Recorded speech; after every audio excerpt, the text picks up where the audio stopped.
So what we're seeing like in Malaysia, on average, our rainfall is pretty much the same as what it was before. But it doesn't explain that we're getting longer dry spells and we're getting very high intensity rainfall, longer duration than we have seen before. But on average, everything is fine. So one of the classic cartoons in terms of statistics and how you do averaging is a man with his feet on fire and his head in a bucket of ice water. And he says, on average, I feel fine. Because the average of the two is just, it's fine. But it doesn't tell you about the actual situation. I was involved recently with the IPCC assessment report on climate change. People have been talking about climate emergency. I don't think that Malaysia needs to declare a climate emergency at the federal level, and let me tell you why.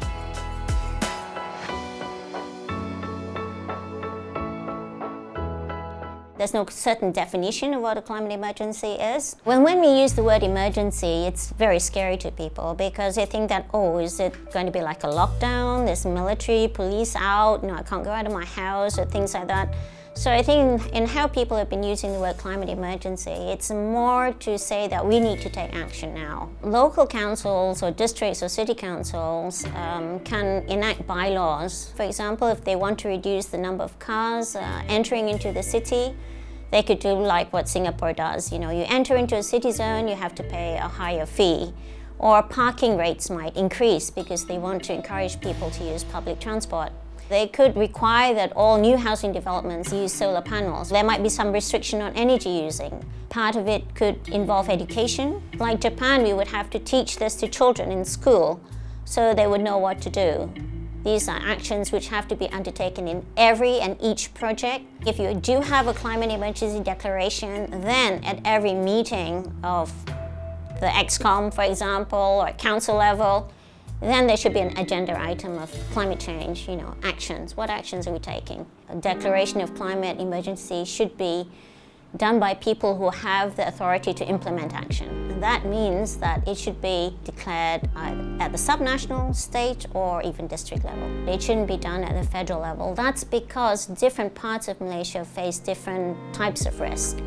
And the risk can be essentially identified by whether they're exposed to the climate impacts and whether there are people vulnerable to climate impacts. For example, Kelantan would face floods. We know they face floods. And so, in a sense, they're very resilient to floods. But there are some other areas which never had floods before, but are only now starting to see some of these impacts. So for these people, we can say it's more critical for them to have a higher level of awareness than people in Kelantan who are already aware of flooding. So the types of action that we take would differ. In addition, there's also what would be lost. What are the losses and damages we can anticipate? And the losses and damages are expected to be greater in cities. For the Klang Valley, climate impact would be high risk compared to places like in Kedah. So Selangor government mentioned about the possibility of declaring a climate emergency, but I think the important thing is for them to identify what actions need to be taken. And in turn, Selangor can then be a model for other states or other councils in order to follow in the types of action which need to be taken.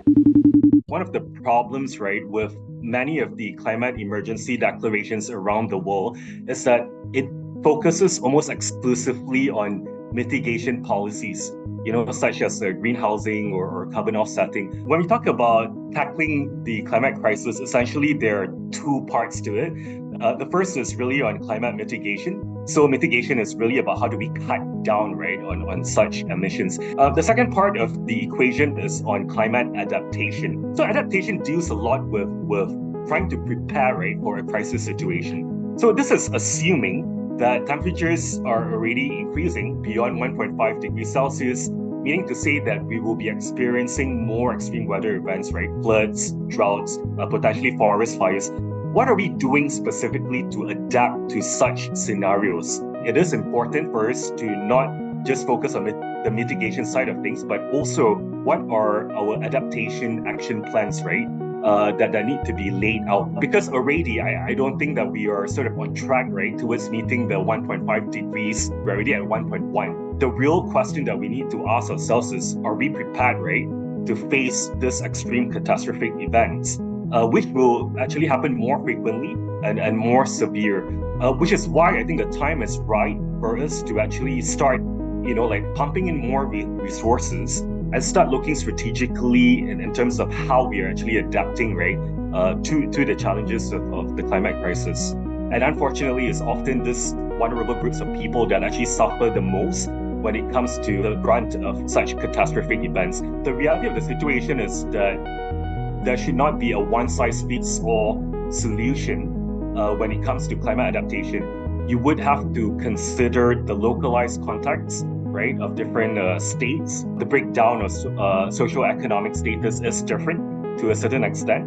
So all of that, I think, has or variables or factors, right, need to come into play in developing, right, a robust and resilient and even an effective, right, adaptation plan, as I would say.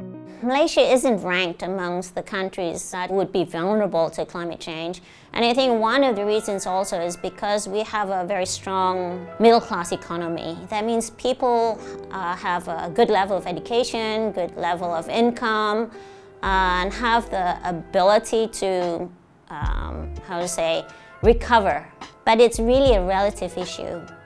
If you've never really experienced, big floods before, and now you're starting to experience it, you would consider yourself vulnerable. You would consider yourself exposed. And so you would want some action to be taken. So I think it's irrespective of what we are ranked in the global level, we need to be ready for ourselves. That's why in many places, people are declaring an emergency because they feel we need to take action now to overcome impacts which we will face in the very near future. I think that's what the climate emergency declaration should do, make people more aware, make people realize, and make people think about the actions they need to do and to encourage other people to do in order to be prepared. One of the people I met in the conference saying, I think she's from WWF, and she said it's very difficult for her to explain to a friend that global warming is only 1.5, and the friend says, it's only 1.5 degrees centigrade, so why are we worried? There's need to be a big difference. I know. And actually I understand that view because and it's quite difficult to explain because the 1.5 degrees centigrade is an average. That means it's not telling you what the maximum or the minimum is.